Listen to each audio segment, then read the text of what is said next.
Olá, seja bem-vindo de volta ao nosso canal na Blitz. Meu nome é Paulo André Cirino. Nessa série de vídeos nós estamos fazendo um momento especial para você que trabalha com processo administrativo de trânsito, seja na administração pública como um julgador, seja no âmbito particular defendendo os seus clientes. É importante você conhecer aspectos essenciais de todo esse processo administrativo. Essas aulas dessa semana toda, elas antecedem a nossa segunda oficina de recursos de multas de trânsito. A nossa primeira oficina foi um evento sensacional, com mais de 1000 inscritos. Todas as pessoas participando ativamente, deixando seus comentários, seus depoimentos, uma coisa realmente sensacional. E dessa vez, com certeza, vai ser ainda maior. Se você ainda não se inscreveu, aqui embaixo ou aqui em cima tem um link para você se inscrever nesse grande evento. Então, nessa aula de hoje, nós vamos falar sobre alguns dos principais erros que acontecem no julgamento dos recursos de multa. E alguns desses erros, note, não acontecem no momento do julgamento, mas sim são erros que antecedem esse julgamento.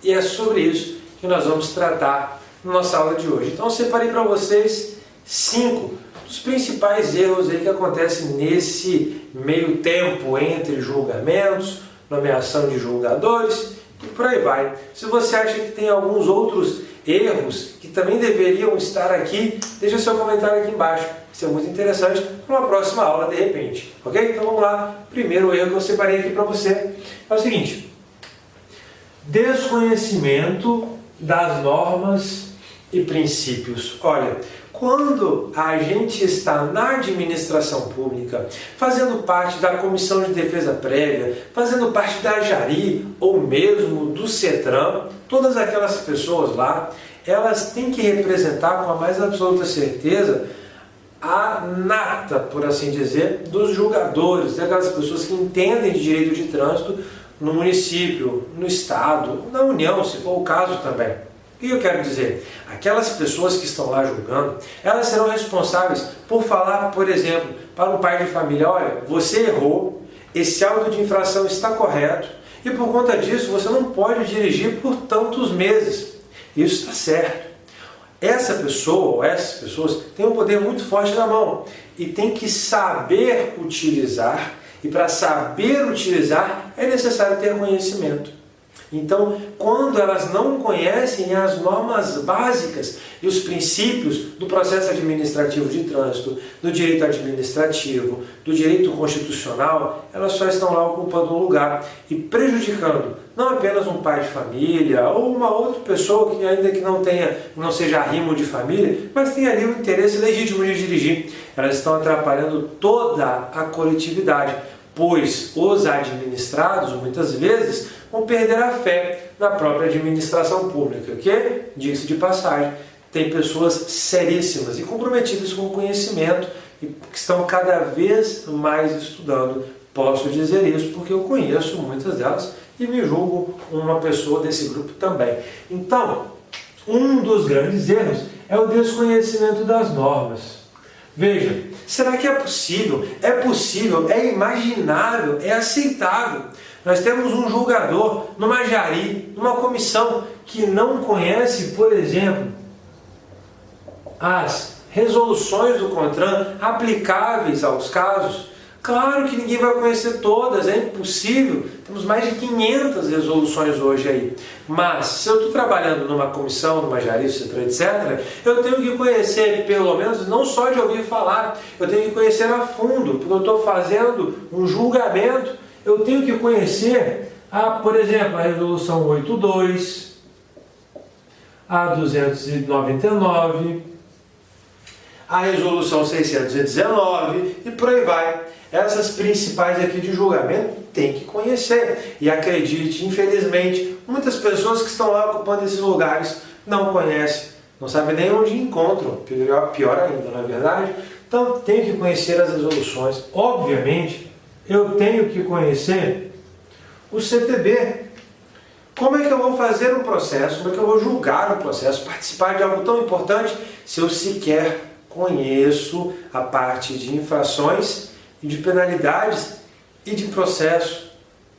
É concebível um membro de Jari nunca ter lido essa parte no CTB? Claro que não. Então esse é um dos principais e piores erros que você, meu amigo, que é membro de alguma comissão ou de Jari, pode cometer. É a ignorância. É a ignorância no sentido de não conhecer a lei. Toma cuidado com isso, tá bom? Outra coisa importantíssima, eu tenho que conhecer a Constituição Federal, pelo menos os direitos e as garantias fundamentais.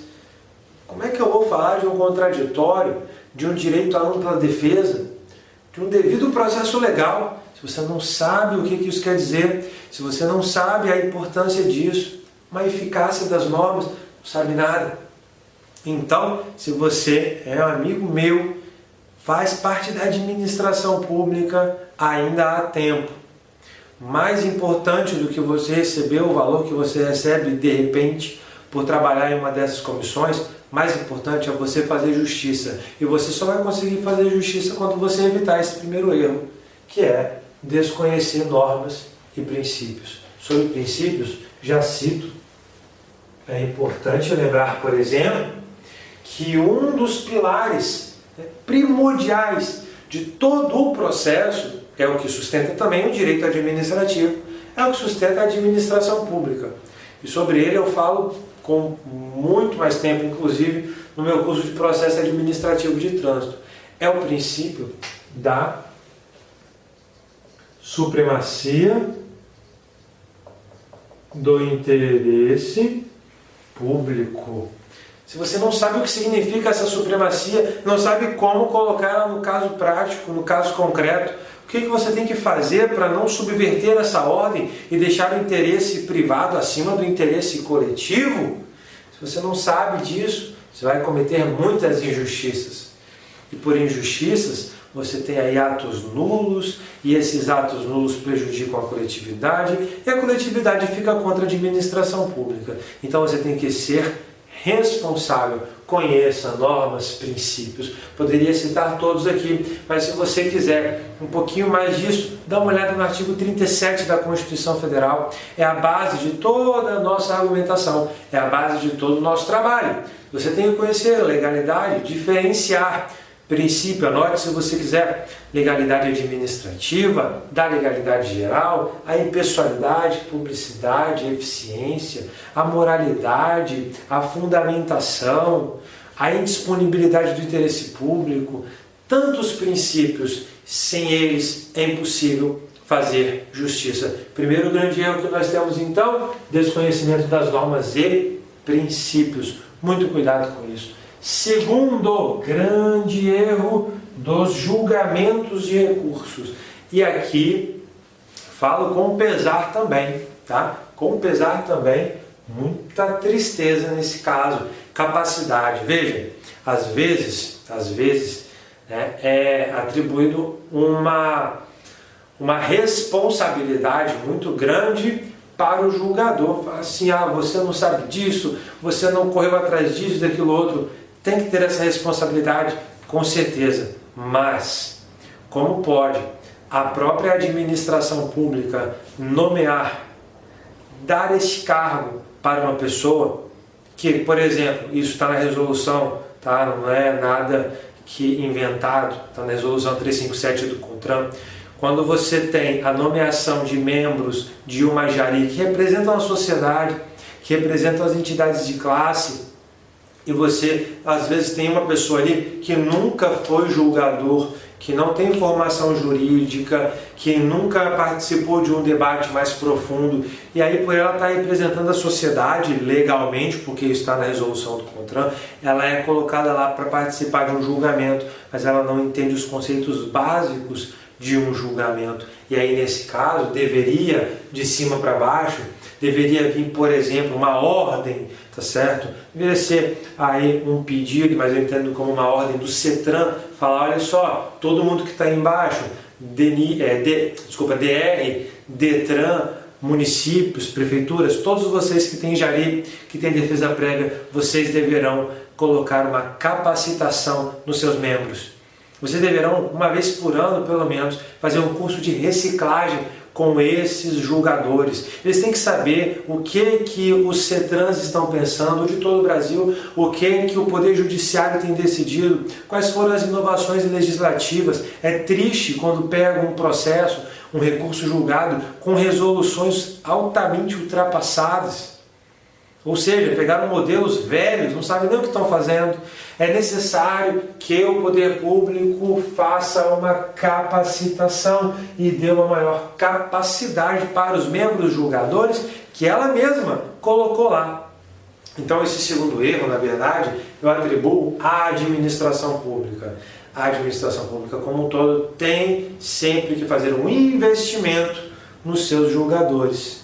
Pois quando ela faz isso, ela se beneficia. Eu tenho julgamentos melhores, eu tenho julgamentos com mais qualidade, eu tenho julgamentos que não têm nulidade e com isso eu não vou ter prejuízo para ela própria, a administração pública. Então, uma sugestão que eu sempre faço é colocar no regimento interno da Jarice, por exemplo, a necessidade para a permanência dos membros, seja pelo mandato de 1 ano ou de 2, que seja feito um curso de atualização, pelo menos uma vez por ano. Com isso, a sociedade vai ter um ganho muito grande. Esse é o segundo erro que vive acontecendo aí Brasil afora. Terceiro grande erro nos julgamentos é o que eu chamo aqui da evolução desnecessária. E isso aqui acontece em virtude muito do primeiro e do segundo erro. Aqui eu estou falando de um processo já mesmo. Imagina, eu pego um processo, esse processo está fazendo várias alegações pertinentes até, tá? Não que sejam reais, verdadeiras, mas pertinentes, eu vejo ali uma argumentação bem feita, tudo ok.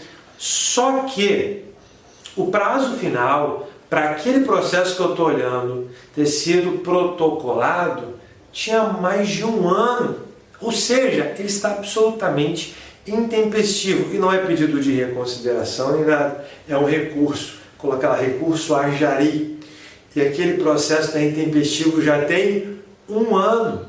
Nesse caso, o que deveria ser feito? Ora, se eu estou falando de intempestividade, eu estou dizendo para você que ele não satisfez, esse recurso aqui, ele não satisfez um dos requisitos de admissibilidade, que nesse caso seria a tempestividade, percebe? Ou seja, se ele é intempestivo nesse caso, eu já faço ali uma leitura rápida, dependendo de qual setor eu estou, na defesa prévia, na Jari ou no CETRAN, porque são possibilidades diferentes, tudo bem? Você vai ver isso ao longo da nossa oficina de recursos e julgamentos.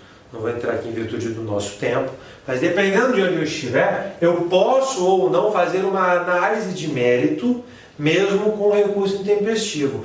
Na maioria das vezes, você não vai poder fazer isso, pois a Jari, por exemplo, ela não pode de ofício anular um ato do Detran, pois a Jari não é do Detran, ela funciona junto ao Detran, que é diferente. Então ela não pode fazer as coisas de ofício nesse caso. Percebe? Logo, ela iria perder muito tempo aqui num julgamento que poderia ser até ali, ter até uma nulidade, pois está fora do prazo, ou seja, teve uma evolução desnecessária, ou o processo não foi assinado, a parte é ilegítima, não tem um documento essencial, várias outras coisas. E tudo isso você encontra, por exemplo, na Resolução 182 e na Resolução 299, onde ele fala o processo ou o recurso não será conhecido quando. Ou seja, para que nem quero saber o que você está falando. Então, quando o julgador ele desconhece as normas e não é investido sobre ele, que não é feito um investimento de capacidade, ele sequer sabe o que isso significa. E aí você tem processos nulos, com julgamento altamente complicados, que não deveriam nem ter prosseguimento. Ok? Em virtude do primeiro e do segundo erro. Então a evolução desnecessária, ela atrasa, ela gera discussões desnecessárias, e ela prejudica o bom andamento da administração, que não é eficiente, que é um dos princípios do artigo 37 da Constituição Federal, pois outros processos, eles sim, com possibilidade de deferimento, com erros aparentes, que seriam anulados, que seriam consertados, eles demoram, eles se perdem, acontece alguma coisa com eles, porque a administração pública está ali atrelada, arraigada em outros problemas. Percebe? É tudo concatenado nesse caso. E aí a gente vai para o quarto grande erro, na minha opinião, nessa aula aqui para você. Quarto grande erro é o fim precoce de uma ação. Olha, como assim o fim precoce, André? Existe um princípio, tá, que inclusive é alvo, é objeto de uma dessas aulas nossas, dessa semana aqui, que antecede a nossa oficina de recurso de multa, que é o princípio da cooperação. Esse princípio da cooperação, você não vê ele por aí, você não vê as pessoas falando nele. Ele é um princípio presente no Código de Processo Civil, no novo Código de Processo Civil, e que eu particularmente estou trazendo cada vez mais aqui por teoria, trazendo ao trânsito de uma forma mais clara. Então eu pego a ideia do processo civil, estou trazendo esse princípio da cooperação ou da colaboração para cá. Para quê? Para evitar nulidades. E você vai ter uma aula só sobre isso. De repente ela já está liberada, dá uma olhada aqui no nosso canal. Tá bom? Veja, eu quero dizer com esse fim precoce. Vamos dizer o seguinte, que eu tenho um veículo, emprestei esse veículo para outra pessoa dirigir. Essa outra pessoa é habilitada, está tudo certo. Essa pessoa comete uma infração de trânsito. Aí a notificação de autuação chega para quem? Chega para mim, porque eu sou proprietário, não teve abordagem. O que eu posso fazer nesse caso? Eu devo até fazer uma indicação de condutor. Eu falo, não fui eu, foi ele, está aqui, tudo lícito, é uma infração de condutor, está tudo ok. Beleza. Faço essa indicação. Vamos dizer que eu fiz essa indicação no DENIT. Fiz perfeito, o DENIT acolheu, está tudo beleza.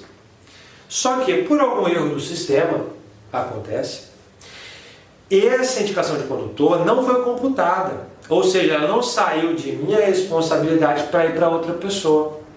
Ela continua comigo. E isso gera uma suspensão do direito de dirigir. E aí o processo de suspensão ele é do DETRAN. Então eu tenho uma infração do DENIT, infração válida, perfeita, autocorreto, indicação de condutor feita. E um processo de suspensão no DETRAN. Ok? Por quê? Por causa dessa infração aqui que não foi computada para a outra pessoa. Nesse caso, se eu faço um recurso ou uma defesa no DETRAN, no processo de suspensão, dizendo o seguinte aqui, ó, DETRAN, eu fiz uma indicação lá no DENIT, tá? Só, DETRAN, que isso tem uns 3 anos, tem algum tempo, me deram um papelzinho desse tamanho e eu perdi.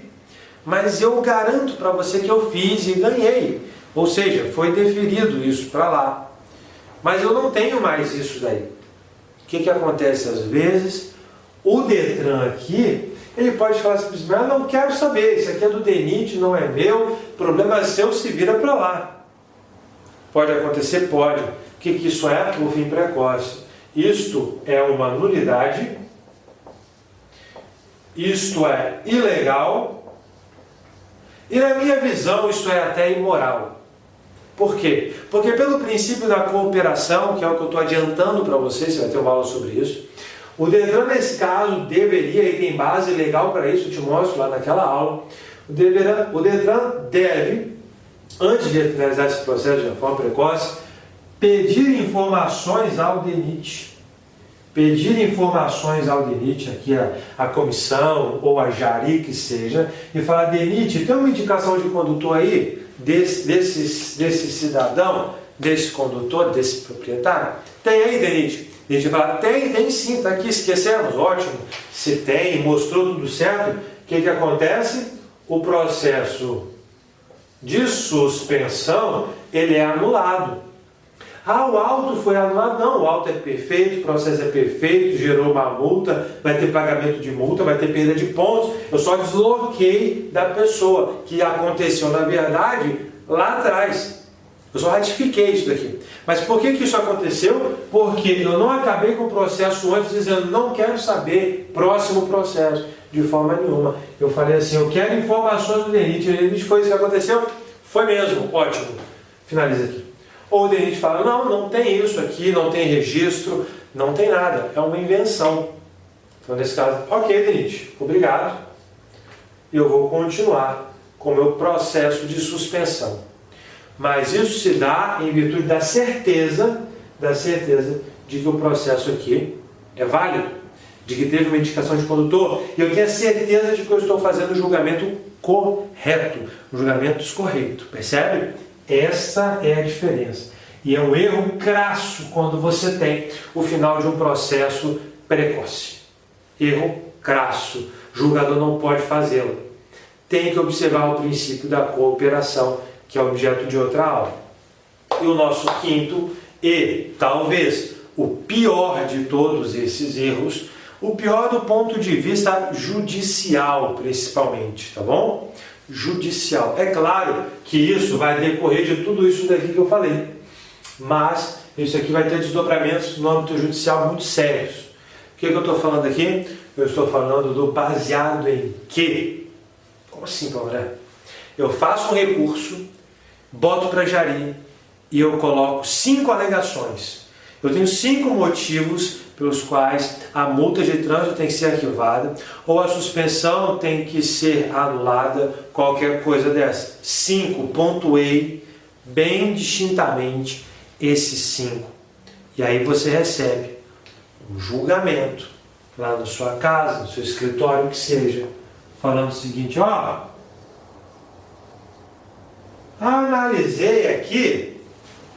analisei o auto de infração, está certo, ele está certo e tchau.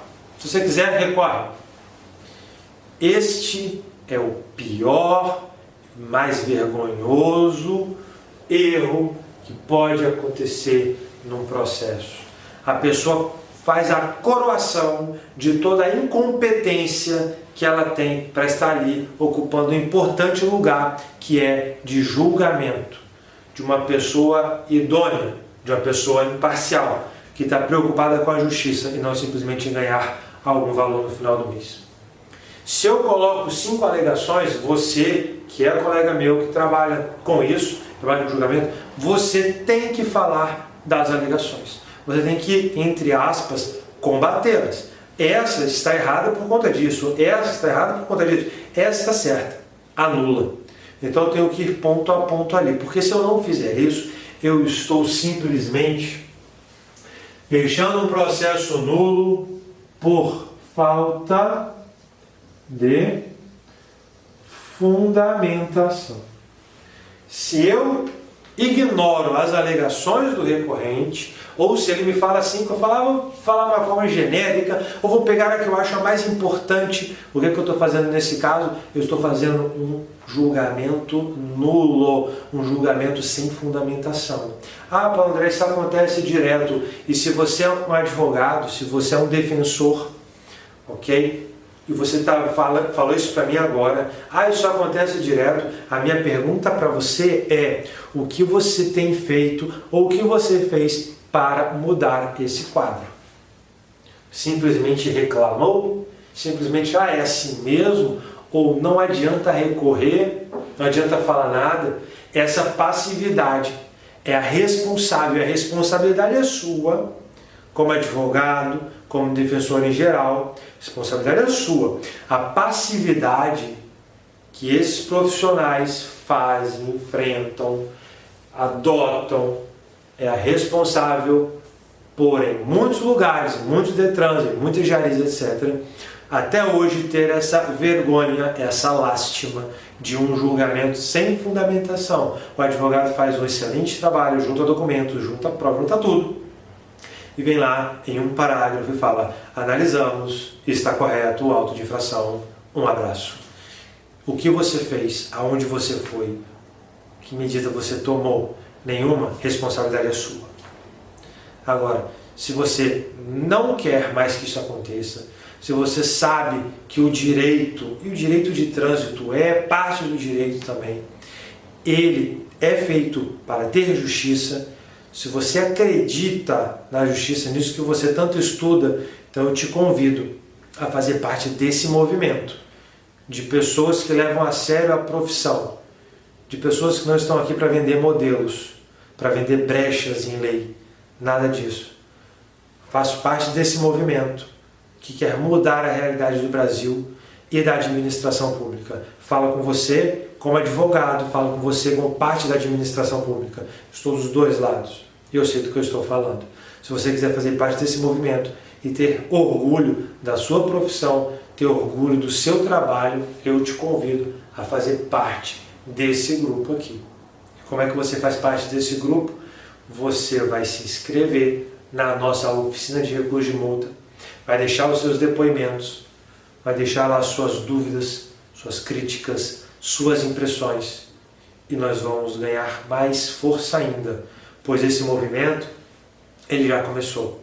Muitos alunos meus, Brasil afora, já estão protocolando reclamações, denúncias no Ministério Público, na ouvidoria dos Detrans, que seja. E algumas ações judiciais estamos indo muito além, mostrando esses erros, essas nulidades e cobrando providências. Não queremos apenas o deferimento. Não. Deferimento de uma ação ou outra? Não. Queremos a ética, queremos a eficiência, acabar com o que acontece em muitos lugares no Brasil, de que o profissional é contratado, faz um bom trabalho, faz o melhor e é desrespeitado por um julgamento que se dá em virtude desses 5 erros aqui. Então, fica aqui a minha dica para você, o meu convite, 2 convites. Primeiro, faça parte desse movimento. E segundo, na próxima aula, não sei se já está liberado para você dar uma olhada aqui, eu vou falar sobre isso daqui. Falta de fundamentação, nulidade de julgamento, o que fazer, aonde ir. Vamos mudar isso, vamos mudar o Brasil, vamos mudar a sua vida e a realidade da sua família. Um grande abraço, vejo você na nossa oficina de recursos de multa. Um abraço, até lá.